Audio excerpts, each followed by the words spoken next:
మీ వ్యాపార ప్రకటనల కోసం ఈ నంబర్ను సంప్రదించండి. Hi viewers, welcome to our channel. ఇటు బండి సంజయ్ గారి వర్గానికి అలాగే ఈటెల రాజేందర్ గారి వర్గానికి మధ్య ఒక పెద్ద గొడవ జరుగుతుంది ఇంటర్నల్గా అని చెప్పేసి వార్తలు అయితే వినిపిస్తున్నాయి. అసలు ఈ గొడవ దేనికోసం, ఏం జరగబోతుంది? సో ఈ అంశం మీద డిస్కస్ చేయడానికి ప్రజెంట్ మనతో పాటు సీనియర్ జర్నలిస్ట్ జయదేవ్ గారు ఉన్నారు. వారితో ఒకసారి డిస్కస్ చేద్దాం. సార్ నమస్కారం. సార్ నమస్తే సార్, పార్లమెంట్ ఎలక్షన్స్ మరి తొందరలో ఉన్నాయి. ఈ నేపథ్యంలో మరి ఇటు బీజేపీ తరఫు నుంచి ఈటెల రాజేందర్ గారు అండ్ బండి సంజయ్ గారు ఇద్దరు కూడా ఒకే పార్టీలో ఉన్నప్పటికీ వీళ్ళిద్దరి మధ్య అంతర్గత విభేదాలు ఉన్నాయని చెప్పేసి వార్తలు రావడం చూస్తున్నాం. మరి ఎందుకు అంటారు, ఏం జరుగుతుంది అంటారు సార్? వీళ్ళిద్దరి మధ్య ప్రధానంగా ఉందో లేదో తెలియదు, కానీ బీజేపీలో రెండు వర్గాలు ఉన్నాయనే వార్తలు అయితే నేను చాలా సందర్భాల్లో విన్నాను. చాలా సందర్భాల్లో సోషల్ మీడియాలో కూడా వైరల్ అవ్వడం చూసాం. అంటే ఒక వర్గం స్ట్రెయిట్ అవే బీజేపీకి కరడగట్టిన కార్యకర్తలలాగా ఉంటూ ఎస్పెషల్లీ ఏది సనాతన ధర్మాని కోసం పాటుపడే వాళ్ళు, బాగా ప్రాధాన్యత ఇచ్చేవాళ్ళు, వాళ్ళు బీజేపీ కోసం ఎంత తెగించైనా ఎంతకైనా కష్టపడతారని కూడా విన్నాను. ఇంకొక వర్గము ఏదో ఉన్నారు, పార్టీకి విధేయులుగా ఉండొచ్చు, కానీ కొంచెం వేరే పార్టీలతో కూడా పొత్తుగా ఉంటూ వాళ్ళ స్వప్రయోజనాల కోసం చేసేవాళ్ళు అన్నట్టుగా రెండు వర్గాలుగా ఉన్నారని విన్నాను. సో దానివల్ల కూడా ఇక్కడ బీఆర్ఎస్తో పొత్తు అంశం తెర మీదకి వచ్చిందని కూడా కొన్ని వార్తలు వినిపిస్తున్నాయి. అయితే ఇప్పుడు ఆ వర్గాలు కాస్త వీళ్ళిద్దరివే రెండు వర్గాలు అన్నట్టుగా కూడా వినిపిస్తున్నాయి, ఈటెల గారిదిను బండి సంజయ్ గారిది. అయితే ఈటెల గారి బండి సంజయ్ గారిది ఎట్లా ఉందో తెలియదు, కానీ ఇదంతా ఎక్కడ వచ్చిందంటే మల్కాజ్గిరి స్థానం మీద అందరూ కన్నేశారు. ఎందుకు కన్నేశారు? మల్కాజ్గిరి స్థానంకి ఎవరైతే పోటీ చేసి గెలుస్తున్నారో వాళ్ళ స్టార్ బాగుంటుందని ఒక సెంటిమెంట్ కొట్టున్నాం. భారతదేశంలోని అతిపెద్ద నియోజకవర్గం కూడా మల్కాజ్గిరి నియోజకవర్గం. సో అది సెంటిమెంట్గా వర్కౌట్ అవుతుందనో, లేదంటే అక్కడ ఎక్కువగా ప్రతి పార్టీకి సంబంధించిన కార్పొరేట్లు కూడా ఉండడం వల్ల ఉపయోగపడుతుందనో, మరి ఇతర కారణాలు తెలియదు, ఇట్లా అయితే వినిపిస్తుంది. అయితే మల్కాజ్గిరిలో రేవంత్ రెడ్డి గారు పోటీ చేసి గెలిచినప్పుడు కూడా ఆయన లోక్సభకి వెళ్ళి ప్రాతినిధ్యం వహించినప్పుడు ఆయన వెళ్ళారు కాబట్టి ఇప్పుడు ఆయన ముఖ్యమంత్రి అయ్యారని, తర్వాత అదే మల్కాజ్గిరికి మల్లారెడ్డి గారు ప్రాతినిధ్యం వహించినారు కాబట్టి ఇప్పుడు ఆయన తర్వాత మంత్రి అయ్యారని, ఇలాగేవో ఒకటి రెండు ఎగ్జాంపుల్స్తో సెంటిమెంట్గా వర్కౌట్ అవుతున్నారు. బీజేపీ నుంచి 3-4 ఉన్నారంట, అందులో ఈటెల గారు కూడా ప్రయత్నిస్తున్నారని, బండి సంజయ్ గారు ఆల్రెడీ లోక్సభకు ప్రాతినిధ్యం వహిస్తున్నారు కాబట్టి ఆయనకి తప్పించి ఈయనకి రావాలని ఆలోచిస్తున్నారు కాబట్టి కింద శ్రేణుల్ని సమాయత్తం చేస్తున్నారని కూడా కొన్ని వార్తలు వినిపిస్తున్నాయి. అంటే ఆయనకి ఇవ్వద్దు, నాకే ఇవ్వండి అని. ఎందుకంటే ఈటెల గారు బీజేపీలోకి వచ్చిన తర్వాత డైరెక్ట్గా ఈయన అమిత్ షాతో కలవడం, అమిత్ షా గారితో కొంత ర్యాపో మెయింటైన్ చేయడం వల్ల అవసరమైతే అమిత్ షా గారితో కలిసి మరలా దాన్ని సీటు సంపాదించుకునే ఆలోచనలో ఈటెల గారు ఉన్నారని కూడా వార్తలు ఉన్నాయి. అది కాకుండా ఒకవేళ బీజేపీలో కానీ ఆ సముచిత స్థానం కల్పించకపోతే మరలా పార్టీ మారే అవకాశాలు కూడా వినిపిస్తున్నాయి, మారే అవకాశం ఉందని కూడా కొన్ని వార్తలు వినిపిస్తున్నాయి. దీనికి సంబంధించి గతంలో ఒక పెద్ద ఆయన కూడా ఇలాగ ట్వీట్ చేశారు.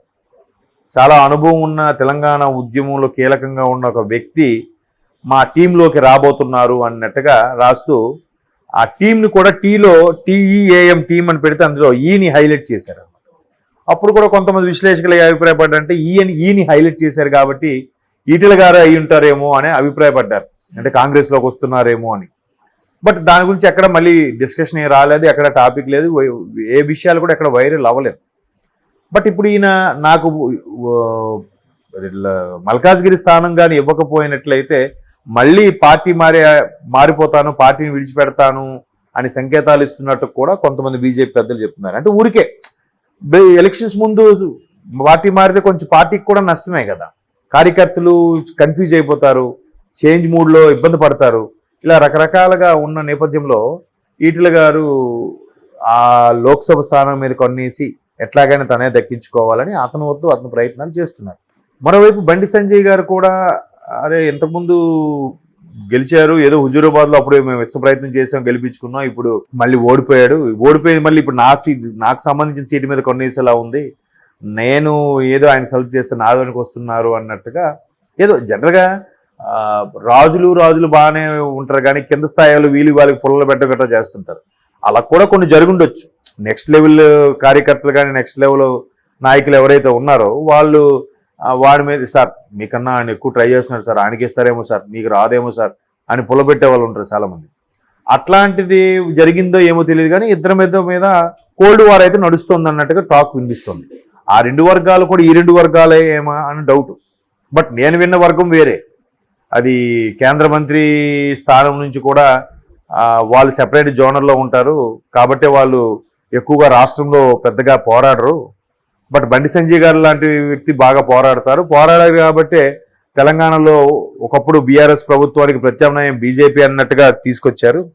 ఆయన బీజేపీ అధ్యక్షుడిగా పదవి నుంచి తప్పుకున్న తర్వాత ఎందుకో బీజేపీ గ్రాఫ్ పడిపోయింది, 3వ స్థానంకి వెళ్ళిపోయిందనే విమర్శలు కూడా ఉన్నాయి కదా. మనం చాలా చూసే ఎన్నికల్లో కూడా అలా ఆయన తప్పించడం, అనూహ్యంగా రేవంత్ రెడ్డి గారి ఇమేజ్ పెరగడం, అందుకే కాంగ్రెస్కి ప్రభుత్వం ఫామ్ చేసిందనే వార్తలు కూడా మనం విశ్లేషకుల అభిప్రాయం కూడా చాలా చూసాం.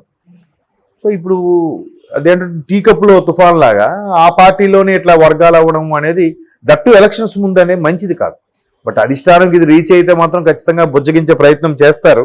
ఎందుకంటే బీజేపీ ఎలాగైనా ఈసారి 400 సీట్లు ఉమ్మడి ఎన్డీఏ కూటమిలో సంపాదించుకోవాలి, ప్రభుత్వాన్ని ఫామ్ చేయాలి 3వసారి అని చాలా దీక్షతో చాలా పట్టుదలతో ఉంది. సో అటువంటి నేపథ్యంలో ఇటువంటి వ్యక్తులు, ఇటువంటి ఇద్దరు సీనియర్ నాయకులు, ఇటువంటి మంచి నాయకులు ఇద్దరు బయటికి వెళ్ళిపోతే పార్టీకి నష్టం, కార్యకర్తలో కన్ఫ్యూజను. నెక్స్ట్ సెంట్రల్లో గవర్నమెంట్ ఫామ్ చేసే దాంట్లో కూడా చాలా తేడాలు వచ్చేస్తాయి. ఎక్కడ చిన్న బ్యాడ్ వచ్చినా మొత్తానికి స్ప్రెడ్ అవుతుంది కదా. ఇప్పుడు బండి సంజయ్ గారిని తప్పించిన తర్వాత బీజేపీ గ్రాఫ్ ఎంత పడిపోయిందో మనం చూసాం.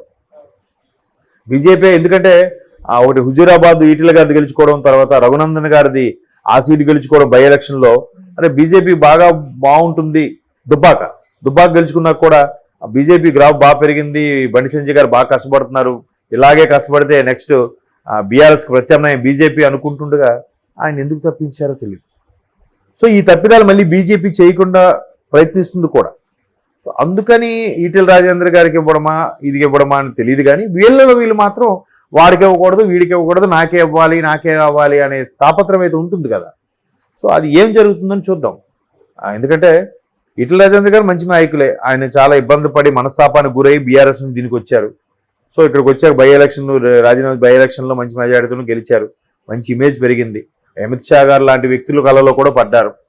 సో ఇప్పుడు మళ్ళీ ఆయన ఈ లోక్సభకి ప్రయత్నిస్తున్నారా